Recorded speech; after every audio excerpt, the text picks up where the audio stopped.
Sérgio, satisfação tê-lo aqui em Maceió, né? E principalmente aqui falando para a TV Com. Sérgio, fala pra gente qual a análise que você faz quando você chegou na Petrobras para hoje. A empresa é a mesma, a empresa é outra coisa, o que realmente era aquela Petrobras e que Petrobras nós podemos imaginar que faz parte desse contexto aí de tudo que a gente ouve falar e fica sabendo pela imprensa, pelos processos judiciais. Olha, se você olhar do ponto de vista do valor de mercado da Petrobras, quer dizer, que é o valor que a Bolsa de Valores atribui à Petrobras, quando nós chegamos à Petrobras, ela valia 15 bilhões de dólares. Ela chegou a valer 380 e hoje ela está valendo em torno de 90 bilhões de dólares. Portanto, do ponto de vista do valor de mercado, ela não é a mesma empresa, ela é 6 vezes maior do que quando nós chegamos lá em 2002. Se formos olhar do ponto de vista da perspectiva futura, a Petrobras em 2002 ela tinha 14, 15 bilhões de barris de reservas, que são o petróleo, os barris que você pode produzir naquele ano, seria em torno de 18, 19 anos. Hoje ela tem também a mesmos 15, 16 bilhões de barris de reserva depois de produzir durante 14 anos. Portanto, ela repôs praticamente todas as suas reservas durante esse período e não diminuiu suas reservas originais.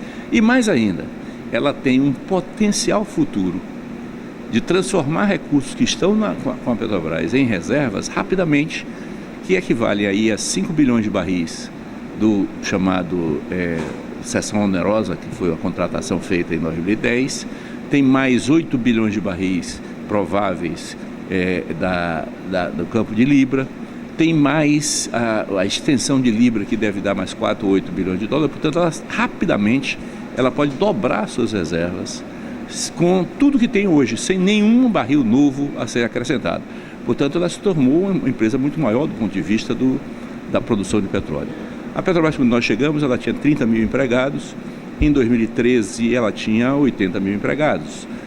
De 14 e 15, ela demitiu 19 mil empregados. Então, ela reduziu o empregado. A Petrobras era uma empresa que tinha 14 refinarias, com 2 milhões e 100 mil barris de capacidade de produção, produzindo diesel e gasolina com um grande teor de enxofre. Nesse período, ela se transformou, ela modificou seu parque de refino, de tal maneira que ela hoje é uma empresa que tem capacidade de produzir diesel com 10 ppm de enxofre. Além disso, ela construiu uma refinaria nova, que é a refinaria Abreu e Lima, de Pernambuco, e ela tem hoje 2 milhões e 200 mil barris com grande capacidade de processar petróleo brasileiro. A Petrobras cresceu na petroquímica, a Petrobras cresceu no biocombustíveis, a Petrobras cresceu na área de fertilizantes e principalmente a Petrobras criou uma rede nacional de gasodutos que permitiu montar uma rede de gasodutos que permite que o gás que entra, por exemplo, em Pecém, em Pernambuco, no Ceará, chega a Pelotas, no Rio Grande do Sul. Ou seja, nós temos uma integração nacional da rede de gasodutos. Gasodutos, petroquímica, biocombustíveis e a parte de fertilizantes, a Petrobras está vendendo. Então nós estamos vivendo uma situação em que a Petrobras atingiu um auge, eu diria aí em torno de 2012, 2013, e a partir daí ela vem diminuindo por várias decisões que foram tomadas nesse período pós-2012. Ou seja, algumas questões que ficam, historicamente, foram marcando essas denúncias à Petrobras. A questão de Passadina. Foi uma boa essa compra de Passadina? Qual era o objetivo da Petrobras em adquirir Passadina? Olha, o mercado brasileiro de derivados de petróleo, o mercado brasileiro de gasolina e diesel, era um mercado estagnado de 1996 a 2006. Durante 10 anos o mercado não cresceu. Nessa época, portanto, ainda no governo Fernando Henrique Cardoso, a Petrobras decidiu uma estratégia que era correta naquele momento. Se o mercado brasileiro não vai crescer de derivados, e a Petrobras vai aumentar a produção do petróleo Marlim, que você produz o petróleo, passa na refinaria e vende os derivados, era necessário que a Petrobras encontrasse fora do Brasil refinarias que fossem capazes de processar o petróleo brasileiro, para poder, já que não ia ter sentido fazer refinaria no Brasil. A partir de 2006, nós mudamos a estratégia, passamos a crescer o refino brasileiro, porque o mercado brasileiro passou a crescer. A partir de 2005, 2006, que é o período da aquisição de Pasadena, nós terminamos e implementamos a estratégia de comprar uma refinaria no exterior. Em 2006 foram compradas 11 refinarias no mundo, 9 nos Estados Unidos e 2 fora dos Estados Unidos. Essas 9 refinarias foram compradas entre $3.600 por barril de capacidade de destilação e $19.200 de barril de capacidade de destilação. Pasadena foi comprada por $7.200 por barril de destilação. A Pasadena foi comprada abaixo da mediana dos preços das transações de refinarias de 2006. Portanto, nesse ponto de vista, em relação ao mercado, Pasadena foi um negócio bom, porque foi comprado a preços abaixo da mediana dos preços de refinarias daquele período. A acusação que é feita de prejuízo de Pasadena é uma acusação politicamente motivada. O ministro José Jorge do TCU, que foi ministro de Energia do governo Fernando Henrique Cardoso, foi presidente do PFL de Pernambuco, é um militante dos democratas hoje, ele utilizou uma das 23 planilhas de cenários que a Petrobras tinha contratado de uma consultora para comparar com o preço que a Petrobras pagou. Se o preço que ele considera como válido para a refinaria fosse verdade, ela seria comprada por metade do menor preço das transações que ocorreram em 2006, o que seria praticamente impossível de acontecer. Portanto, eu acho que a refinaria, desse ponto de vista, foi uma refinaria que foi adequada à compra. Por quê? Ela era adequada à estratégia da Petrobras, de expansão do refino no exterior, ela foi de um preço adequado ao mercado na época e ela tem uma excelente localização, porque ela está localizada no Texas, no meio do centro de refino do Texas, e ela possibilita, portanto, ser uma refinaria que tem grande potencial de crescimento. O que acontece com o refino? O refino é cíclico, tem momentos que dá lucro, tem momentos que dá prejuízo. Então, ela foi comprada em 2006, nós entramos numa crise com o sócio em 2007, 2008, 2009. Essa crise levou a ter que se pagar algumas despesas adicionais para a aquisição da refinaria. A refinaria hoje é uma refinaria 100% da Petrobras. Ela deu prejuízo em 2011, 2012, mas ela dá lucro hoje. Ela está dando lucro hoje. Ela é uma refinaria que está dando lucro, inclusive porque as mudanças que ocorreram no mercado americano de derivados. Então isso não aparece na imprensa. Isso aparece na imprensa apenas a repetição várias vezes de que ela foi um mico, foi dado um preço exagerado por ela, quando na verdade não ocorreu isso. O que está evidente é que a refinaria no final saiu por $1 bilhão, com todas as despesas, etc. O que está evidente é que alguns funcionários da Petrobras, corruptos, confessos, ganharam 15 milhões de dólares com essa corrupção. Mas o que eles ganharam de corrupção não invalida o negócio. São duas coisas diferentes. Eles têm que ser punidos, porque eles roubaram e têm que devolver o dinheiro e têm que ser punidos. Agora, a compra da refinaria foi uma decisão correta naquele momento. Ela tornou-se dando prejuízo no outro momento. Hoje dá lucro, mas ela hoje já não tem muito sentido estratégico para a Petrobras. Porque a Petrobras tem hoje um investimento muito maior no pré-sal, que não tinha na época, e tem, portanto, a capacidade de viabilizar a expansão da produção brasileira muito mais nesse momento do que investir em refino no exterior. Tranquilo. Outra questão, a questão da refinaria de Abreu e Lima, né? Uma refinaria que ela é feita em parceria com a PDVSA, a petroleira venezuelana. E hoje teve esse problema aí de todo esse escândalo que praticamente chegou a paralisar a construção, a finalização da refinaria. Qual era a estratégia de Abreu e Lima? Ainda é viável? Como foram as condições? O que é que você pode falar dessa parceria lá com a PDVSA? Olha, vou começar pela parceria com a PDVSA. A Petrobras e a PDVSA fizeram várias tentativas de fazer negócios conjuntos. No caso particular da refinaria, tinham 2 negócios que eram associados. Um era a participação da PDVSA na refinaria no Brasil. A outra era a participação da Petrobras com a PDVSA na exploração de petróleo na área de Carabobo, na Venezuela. Nenhum dos 2 negócios prosperou. Nem a Petrobras colocou nenhum recurso na exploração na Venezuela, nem a Venezuela colocou nenhum recurso no Brasil. Então são 2 negócios que foram tocados separados. Não há sociedade entre PDVSA e Petrobras. Havia, digamos, um namoro. Havia tentativa de casamento, mas o casamento não se consumou. Então, o primeiro elemento é esse. Segundo elemento, era necessário ter uma refinaria no Nordeste? Eu acho que era necessário ter mais de uma refinaria no Nordeste. Não necessariamente ao mesmo tempo. Talvez a gente tenha cometido um erro de tentar fazer 3 refinarias no Nordeste ao mesmo tempo. Mas há necessidade de aumentar o refino no Nordeste. Pernambuco é um bom lugar, está correto a localização dela, e ela está produzindo. Ela produz hoje 165 mil barris por dia. É hoje a refinaria mais complexa e mais moderna que a Petrobras tem.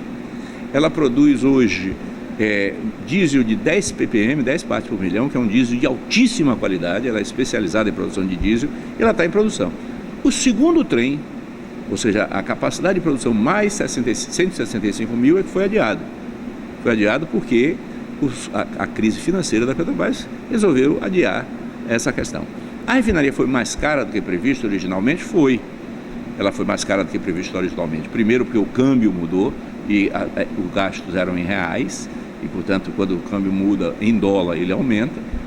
Ela foi prevista mais do que deveria ser, porque ela foi uma refinaria, digamos, feita sob encomenda, não foi uma refinaria padrão. Então, portanto, ela ficou mais cara do que poderia ser. Ela foi uma refinaria que teve que fazer uma série de investimentos em serviços e estruturas e unidades paralelas à refinaria, porque ela foi construída num lugar que não tinha porto adequado, não tinha porto suficiente, mas era um porto fisicamente adequado, mas não tinha energia elétrica, tinha que botar caixa de força, tinha que fazer dutovias, tinha que fazer um conjunto de investimentos fora do site da refinaria, e ela teve, evidentemente, um momento em que ela entra com o mercado brasileiro de mecânica e de engenharia pesada muito aquecido e os preços ficaram muito altos. Então, ela ficou cara, uma refinaria cara, não há dúvida. Teve corrupção? Teve. Evidentemente que tem corrupção já confessada por Paulo Roberto Costa, que era o diretor de abastecimento, e por alguns outros dirigentes da Petrobras dessa época. Isso, consequentemente, levou a que você tivesse uma certa, digamos, desmoralização, perda de reputação em relação à refinaria. O volume de corrupção não é o volume que explica a diferença de preço que a refinaria teve.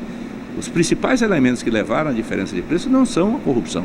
A corrupção, segundo o que até agora se apurou, ela era em torno de 2% sobre os contratos. E a diferença de preço estão aí na faixa de 30% a 40%. Então não foi a diferença de preço que levou à corrupção. Então são duas coisas diferentes, é isso que eu digo. A corrupção tem que ser combatida como um caso de polícia. A polícia tem que investigar, você tem que saber os culpados e, com o comedimento que é necessário para a justiça democrática, punir quem foi culpado. No entanto, ela virou um centro da política brasileira. E aí a imprensa maximiza essas questões e isso parece, portanto, que a questão é essencialmente uma questão de corrupção, que a Petrobras é um mar de lama. Não é verdade. Nós não podemos fazer com que o rabo abane o cachorro. O rabo é muito menor do que o cachorro. Então, o cachorro da Petrobras é o grande volume de investimento que foi feito, foi o desenvolvimento que ela promoveu, foi o crescimento da capacidade da empresa e a dinamismo da empresa. Em volume de recursos, a corrupção terminou gerando essa impressão de que a Petrobras realmente estava numa situação muito caótica, que inviável e tal, mas, quer dizer, a corrupção é muito menor, quer dizer, a própria Petrobras, a empresa, é muito maior do que qualquer, vamos dizer, desgaste, qualquer desmoralização que esse processo de corrupção possa gerar. Se você pega, por exemplo, o que aconteceu essa semana, a Força Tarefa Lava Jato devolveu à Petrobras 204 milhões do dinheiro recuperado da corrupção. 204 milhões para qualquer cidadão, para qualquer pessoa, é muito dinheiro. Mas pense em relação à produção da Petrobras. 204 milhões é o valor que a Petrobras produz em 10 horas e 45 minutos de um dia.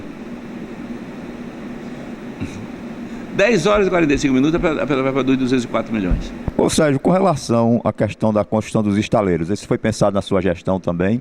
É uma estratégia mirabolante ou realmente havia fundamentos para essa quantidade de estaleiros que estava sendo projetado ser construído no Brasil, inclusive próximo aqui a Alagoas, inclusive havia a previsão de ser contemplado com um desses estaleiros? Era real essa possibilidade? Em que pé está hoje? É necessário ainda essa construção desse estaleiro ou isso foi coisa que vai ficar no papel, uma coisa que só para o passado, para os historiadores analisarem no futuro?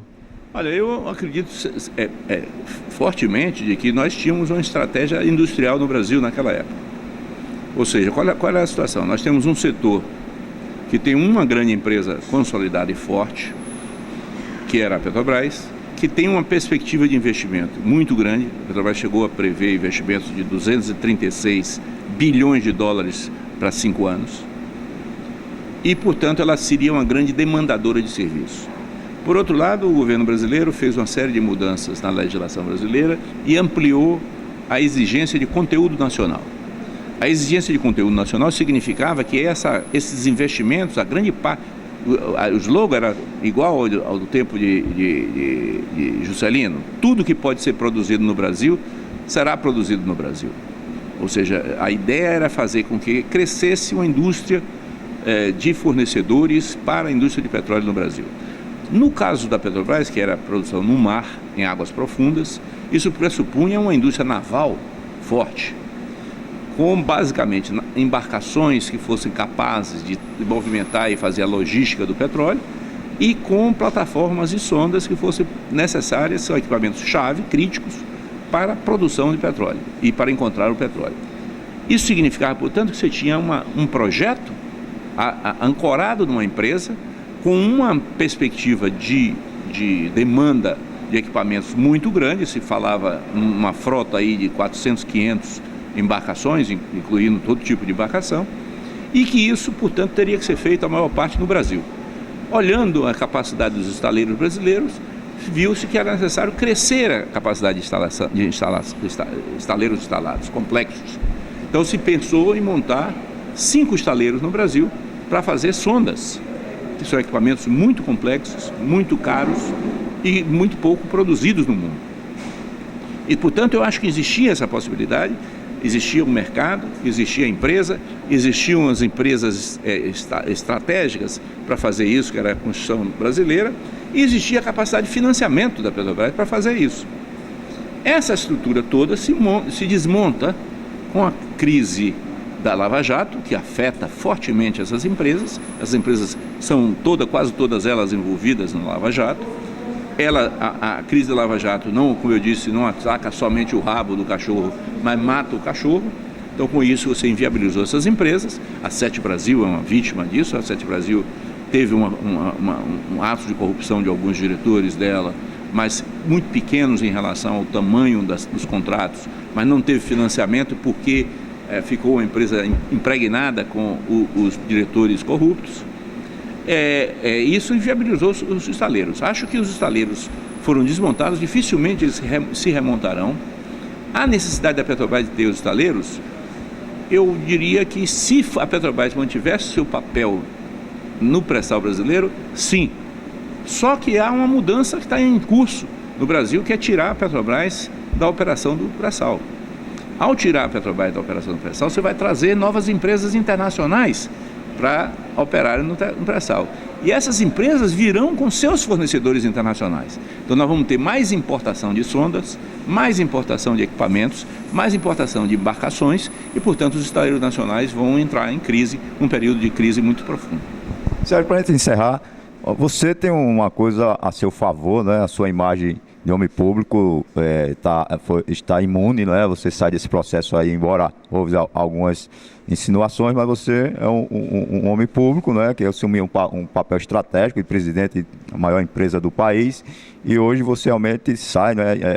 Com essa sua imagem realmente resguardada. Só que aí vem a questão: como um presidente de uma empresa dessa, que tem um volume desse de corrupção, não é? Que a gente não pode desconsiderar que é um volume realmente, para a situação brasileira, muito elevado, como é que se dá isso? Um presidente de uma empresa daquela não tem um controle sobre essas diretorias, ou o peso dos políticos que indicavam essas diretorias era maior do que a possibilidade de um presidente, vamos dizer, ter o mínimo de controle nessas diretorias? Como é que se dava isso? Não, é preciso ver o seguinte, olha, os réus confessos, os corruptos confessos, né, o Paulo Roberto Costa, o Barusco, o Nestor Cerveró, principalmente esses 3, eles dizem em todas as declarações que eles seguiram estritamente os procedimentos internos da Petrobras. Ou seja, do ponto de vista dos controles internos da Petrobras, você não seria capaz de capturar pelos controles internos da Petrobras o que eles estavam fazendo. Porque o que eles faziam era fora da Petrobras, era na relação dos fornecedores com firmas que não tinham nem relação com a Petrobras. A maioria das firmas envolvidas no Lava Jato não tem relação direta com a Petrobras, tem uma relação indireta através dos fornecedores. Então, a estrutura interna da Petrobras não seria capaz de capturar isso. E a Petrobras é uma vítima desse processo, não foi beneficiária desse processo. Então, se você olha a diretoria da Petrobras tinha, incluindo Zelada e Ildo, tinha 8 pessoas, dos quais tem dois diretores que confessaram. 1 e 2 estão acusados sem confessar, mas tem 4 que não estão envolvidos em nada. Então, 4 não estão envolvidos em nada porque a gente não conseguia ver isso naquela época. E de fato, por mais que a gente imagine que o dinheiro que está se falando na corrupção, isso é gigantesco, e é mesmo. Quando se fala em 6 bilhões de reais, que é o prejuízo máximo que a Petrobras considera que pode ter vindo desses atos de corrupção durante 10, 12 anos, a Petrobras fatura por ano 380 bilhões de reais. Então, quando nós estamos falando 380 bilhões, em 10 anos ela deve ter faturado alguns trilhões de reais. E nós estamos falando em 6 bilhões, que é muito dinheiro para qualquer cidadão, mas é relativamente pequeno em relação à Petrobras para você, pelos sistemas internos, capturar. Então, o presidente não sabia. Alguns diretores não sabiam do que estava acontecendo. Entrevistamos Sérgio Gabriello, ex-presidente da Petrobras, ao qual agradecemos esse bate-papo com a gente aqui para a TV Com.